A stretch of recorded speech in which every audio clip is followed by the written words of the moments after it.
اور آج دلیل آپ نے ابن ماجہ کی حدیث لکھی ہے، حضرت تمیم داری حدیث کے راوی ہیں، اعلیٰ حضرت نے لکھی ہے، فرماتے ہیں جو حضور کی پناہ میں آیا بچ گیا۔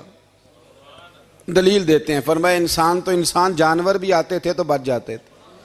حضرت تمیم داری رضی اللہ تعالیٰ عنہ فرماتے ہیں کہ ہم کھڑے تھے، ایک اونٹ دوڑتا ہوا آیا، نبی کریم صلی اللہ علیہ وسلم کے پہلے اس نے قدموں پہ سجدے کیے، صحابہ کہنے لگے حضور ہمیں بھی اجازت دیں، فرمایا وہ تو بے زبان ہے، اسے تو پتہ کوئی نہیں، پیش نظر ہے وہ نو بہار، سجدے کو دل ہے بے قرار، روکیے سر کو روکیے یہی تو امتحان ہے۔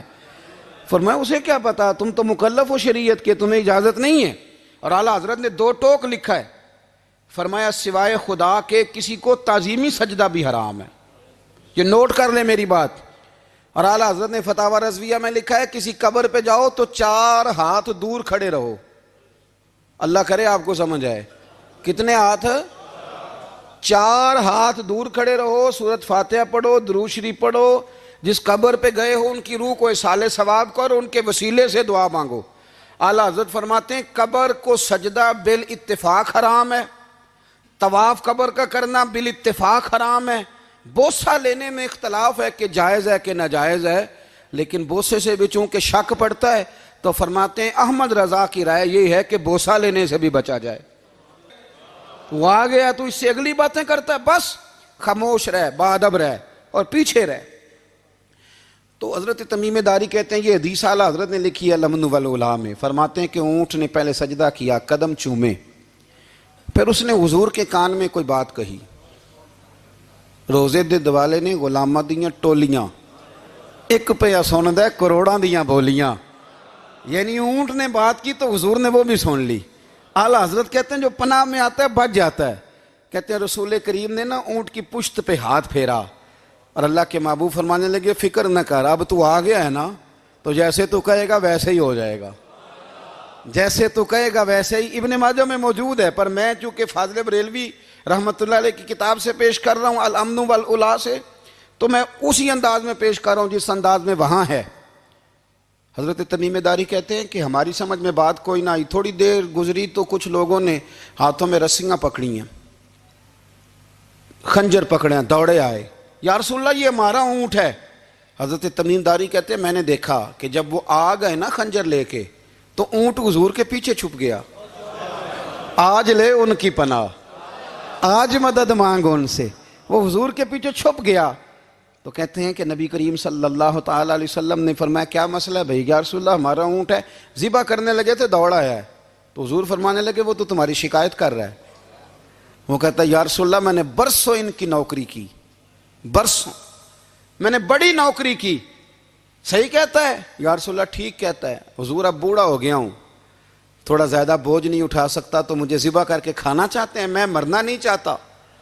نبی کریم فرمانے لگے اچھے لوگ یہ صلہ دیتے ہیں، انہوں نے عرض کی حضور آپ حکم کر دیں، ہم اس کو چھوڑ دیتے ہیں یا رسول اللہ، نہیں ذبح کریں گے، خدمت کریں گے۔ حضور فرمانے لگے نہیں اب میرے پاس آیا ہے نا، اب میں نے واپس نہیں کرنا، آج ہو گیا ہے، آج لے ان کی پناہ، آج مدد مانگ ان سے، آج ہو گیا یا رسول اللہ پھر رکھ لیں۔ حضور نے فرمایا نہیں بھائی پیسے بتاؤ کتنے؟ یا رسول اللہ نہیں کچھ نہیں۔ نبی کریم علیہ السلام نے فرمایا نہیں بتاؤ کتنے، بتاؤ کتنے؟ انہوں نے کہا حضور ایک دفعہ ریٹ لگایا تھا تو 100 دینار لگا تھا، حضور نے فرمایا بلال دے دو 100 دینار، 100 دینار دے دیا۔ اعلیٰ حضرت فرماتے ہیں دیکھو ان کی پناہ میں آنے کی برکتیں کتنی ہیں۔ ان سے کہا تم جاؤ، وہ چلے گئے، حضور نے پشت پہ ہاتھ پھیرا، فرمایا جا تو آزاد ہے۔ حضرت تمیم داری کہتے ہیں وہ پہلے گیا پھر پلٹ کے آیا، اس نے نبی پاک کے کان میں کو بات کی، کئی باتیں کی، پر میں ایک بات کرتا ہوں، کئی باتیں کی، ایک بات کی تو حضور رو پڑے، اونٹ چلا گیا، ہم نے عرض کی حضور یہ کیا کہہ گیا ہے؟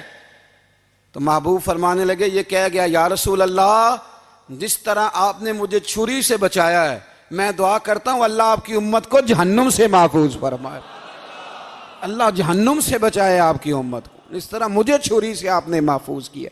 اعلیٰ حضرت فرماتے ہیں کن چکروں میں پڑے ہوئے ہو، کن چکروں میں؟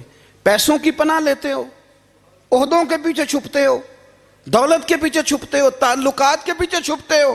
فرمایا مصیبت آئے گی تو یہ سارے ہٹ جائیں گے، اگر پناہ لینی ہے تو مدینے والے محبوب کی پناہ لو، دروازہ رسول پہ آؤ، نبی کریم کی بارگاہ میں جھکو، حضور سے پیار کرو۔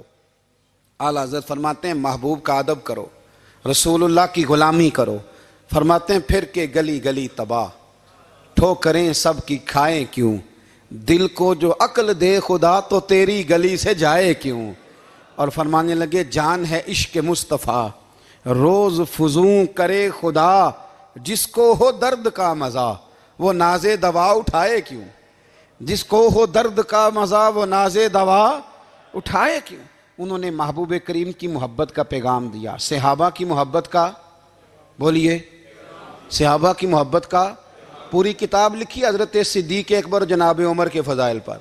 اور مزے کی بات یہ ہے کہ اعلیٰ حضرت نے نا اردو شاعروں میں سے کسی کو توفیق نہیں ہوئی حضور کو شہنشاہ کہنے کی، اعلیٰ حضرت نے کہا میرے نبی شہنشاہ ہیں۔ دلیل کیا دی؟ فرمانے لگے پڑھو ترمذی، حضور نے فرمایا میرے 2 وزیر زمینوں میں ہیں 2 آسمانوں میں۔ زمین کے 2 وزیروں کے نام ابو بکر اور عمر ہیں، آسمان کے 2 وزیر ہیں جبریل اور میکائیل۔ تو اعلیٰ حضرت کہنے لگے حضور وزیر تو کسی شہنشاہ کے ہی ہوتے ہیں، پھر کہہ لو نا شہنشاہ۔ تو پھر فرمانے لگے حاجیو آؤ شہنشاہ کا روضہ دیکھو، حاجیو آؤ شہنشاہ کا روضہ دیکھو، کعبہ تو دیکھ چکے اب کعبے کا بھی کعبہ دیکھو، کعبہ تو دیکھ چکے اب کعبے کا بھی، غور سے سن تو رضا کعبے سے بھی آتی ہے صدا، میری آنکھوں سے میرے پیارے کا روضہ دیکھو۔ اعلیٰ حضرت نے ساری زندگی اور صحابہ کرام کی بات کی، اہل بیت کی بات کی، اولیاء کی بات کی، صوفیاء کی بات کی، دفاع کیا سب کا، سب کے شانوں میں لکھا، امت کو بتلایا کہ اپنے بزرگوں سے جڑے رہو گے تو بچے رہو گے۔ اعلیٰ حضرت نے طنز کرنے سے، تنقید کرنے سے، بلا وجہ غلطیاں نکالنے سے اور ایک دوسرے پر لان تان کرنے سے ہمیں بچنے کو کہا۔ اعلیٰ حضرت فرماتے ہیں کوئی علم اگر آ جائے نا تو اس کا معنی یہ نہیں کہ سب کو جاہل سمجھ لینا چاہیے۔ سمجھ آ رہی ہے میری بات کی؟ ہم جس شعبے میں بھی ہوتے ہیں نا سامنے والے کو ان پڑھ ہی سمجھتے ہیں۔ مولویوں کے بارے میں بعض لوگوں کا خیال ہے کہ یہ پتہ نہیں کون سی مخلوق ہے، ان کو کیا پتہ دنیا داری کا۔ میں صحیح کہہ رہا ہوں۔ اسی طرح جو میرے شعبے سے تعلق رکھنے والے لوگ ہیں وہ کہتے ہیں شاید سارے تاجر 2 نمبر طریقے سے ہی مال کماتے ہیں۔ یہ ہو نہیں سکتا، ایسا ہو نہیں سکتا۔ ہمیں نا دوسروں کی اہمیت کی خبر رکھنی چاہیے، ہم ایک دوسرے سے پیار، ہم طنز کرتے ہیں، تنقید کرتے ہیں۔ فاضل بریلوی منع کرتے تھے، آپ فرماتے ہیں یہ طریقہ درست، ہم جب غلطیاں نکالنے پہ جاتے ہیں تو معاذ اللہ اتنا اوپر بن جاتے ہیں کہ معاذ اللہ ثم معاذ اللہ اللہ رسول تک پہنچ جاتے ہیں۔ اعلیٰ حضرت کے زمانے میں ایک شخص نے کہہ دیا نبی پاک کا خیال آئے تو نماز ٹوٹ جاتی ہے۔ عقل ہے نا جی، جہاں مرضی لے جاؤ۔ وہ کہنے لگا جی میں نے خالص اللہ کے لیے پڑھنی ہے نا فلسفہ عجیب، نبی پاک کا خیال آئے تو نماز۔ اعلیٰ حضرت فرمانے لگے تو بڑا ہی پاگل ہے، جب تو کہے گا السلام علیکہ ایھا النبی خیال آئے گا کہ نہیں؟ فرمانے لگے تو بڑا ہی نادان ہے، جب تو کہے گا اللہم صلی علی محمد وعلی خیال آیا کہ نہیں آیا؟ فرمانے لگے تو نبی پاک کی بات کرتا ہے، نماز میں تو ابا اماں کا بھی خیال آتا ہے، ربنا اغفر لی والدیّ۔ فرمانے لگے ربے کے خیال سے نہیں ٹوٹتی تو مدینے والے کے خیال سے کیسے ٹوٹ گئی؟ فرمانے لگے بڑا ہی بیوقوف ہے تو۔ اعلیٰ حضرت فرمانے لگے تو کہتا ہے حضور کا خیال آئے تو ٹوٹ جاتی ہے؟ فرمانے لگے جب تک حضور کا خیال آئے نہ نماز ہوتی ہی نہیں، جب تک حضور کا خیال نہ آئے نماز ہوتی ہی نہیں، سوال ہی نہیں پیدا ہوتا۔ لوگوں نے کہا جناب وہ کس طرح؟ تو اعلیٰ حضرت فرمانے لگے اللہ نے کہا قرآن میں واقعی الصلاۃ نماز پڑھو، یہ نہیں بتایا کتنی پڑھنی ہے، اور یہ بھی نہیں بتایا فجر کی کتنی پڑھنی ہے، یہ بھی نہیں بتایا ظہر کی، یہ بھی نہیں بتایا قیام کیسے کرنا ہے، ہمیں یہ بھی نہیں بتایا رکوع کیسے کرنا ہے۔ ہمیں پتہ کیسے پتہ چلا؟ جب صحابہ نے کہا نا رب کہتا ہے نماز پڑھیں تو کیسے پڑھیں، تو حضور فرمانے لگے سلو کما رأیتمونی اصلی، نماز اس طرح پڑھو کرو جس طرح مجھے پڑھتے ہوئے دیکھتے ہو۔ تو کہا یہ تو کیسی عجیب بات کر رہا ہے کہ نبی کریم صلی اللہ علیہ وسلم کا خیال آئے۔ اور پھر بڑی مزیدار بات، ایک شخص نے اعلیٰ حضرت سے آ کے نا اس زمانے میں نا ایک آریہ مذہب ہوتا تھا، اب اللہ کا شکر ہے وہ کوئی نہیں، اب ویسے جو بڑے نئے نئے مذہب نکل آئے ہیں، جو آدمی جتنا پڑھ جاتا ہے معاذ اللہ وہ ایک نئی بات ہی شروع کر دیتا ہے، اور جو انوکھی بات کرے اس کے پیچھے رش بھی زیادہ ہو جاتا ہے۔ سٹائل ذرا ہٹ کے ہو نا جی تو ذرا ماحول جلدی بن جاتا ہے. تو وہ آریہ مذہب تھا, تو وہ ایک آریہ آ گیا اعلیٰ حضرت کے پاس, آ کے کہنے لگا کہ فرض کی اہمیت زیادہ ہے کہ سنت کی؟ تو اعلیٰ حضرت فرمانے لگے بھئی اہمیت تو فرض کی زیادہ ہے. تو کہنے لگے آپ کا وضو تو پھر سنت سے شروع ہوتا ہے. وضو میں پہلا فرض ہے منہ دھونا, اور آپ سب سے پہلے ہاتھ دھوتے ہیں, یہ بھی سنت. ناک میں پانی ڈالنا یہ بھی, کلی کرنا یہ بھی. میری بات کی سمجھ آ رہی ہے؟ اس نے کہا یہ آپ عجیب لوگ ہیں, فرض اگر بڑا ہے تو پہلے فرض ہونا چاہیے تھا. سمجھ آ رہی ہے میری بات کی؟ لوگ دین پر بڑے بڑے مختلف اعتراضات کرتے ہیں نا. اس نے کہا جی پہلے ہونا چاہیے تھا فرض. تو منہ دھونا فرض ہے, آپ نے گھٹنوں تک ہاتھ دھوئے, اب یہ جو آپ نے ہاتھ دھوئے یہ بھی سنت, کلی کری تو وہ بھی سنت, ناک میں پانی ڈالا تو وہ بھی سنت, تو آپ تو چوتھے نمبر پہ فرض ادا کر رہے. تو اعلیٰ حضرت فرمانے لگے تم اصل میں محبوب کا غلام نہیں نا.